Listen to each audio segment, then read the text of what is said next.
चला तर मग ट्रेडिंगच्या यशामागचं मानसशास्त्र समजून घेऊया.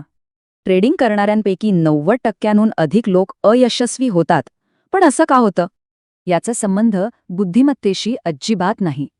मूळ समस्या आपल्या मेंदूच्या नैसर्गिक रचनेत आहे.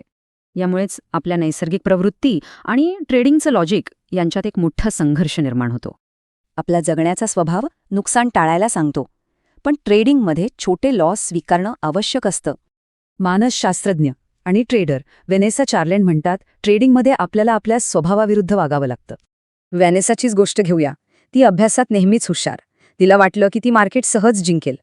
पण सुरुवातीच्या यशानंतर ती तब्बल 1 वर्ष रिव्हेंज ट्रेडिंगच्या चक्रात अडकून पडली होती.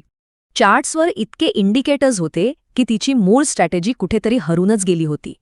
शेवटी तिला कळलं की खरी समस्या मार्केटमध्ये नाही, तर तिच्या स्वतःमध्येच होती. मग तिने या समस्येकडे एका ट्रेडरच्या नाही, तर शास्त्रज्ञाच्या नजरेतून पाहायला सुरुवात केली. विज्ञानात म्हणतात ना, लेस इज मोर. तिने अजून काही शिकण्याऐवजी अनावश्यक गोष्टी काढून टाकल्या. तिने नेकड चार्ट्स पद्धत वापरली, म्हणजे फक्त किमतीच्या हालचालीवर आणि ट्रेंडवर लक्ष ठेवलं. या दृष्टिकोनातून तिला यशाची 3 साधी पण अत्यंत प्रभावी सूत्रे मिळाली.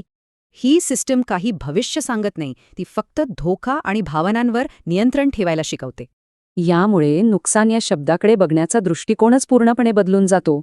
कारण योग्य प्रोसेस फॉलो करणं महत्त्वाचे आहे, प्रत्येक ट्रेडचा नाही.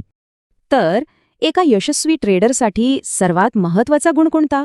तो हुशारी नक्कीच नाही. यशस्वी ट्रेडर होण्याचा सर्वात मोठा अंदाज आज्ञाधारकतेवरून लावता येतो, म्हणजे स्वतःचेच नियम पाळणे. आणि चांगली गोष्ट म्हणजे मेंदूला शिस्त लावता येते. यालाच न्यूरोप्लास्टिसिटी म्हणतात. तर खरा प्रश्न एकच आहे, स्वतः बनवलेले नियम पाळता येतात का? याच उत्तरात यशाचं गणित दडलंय.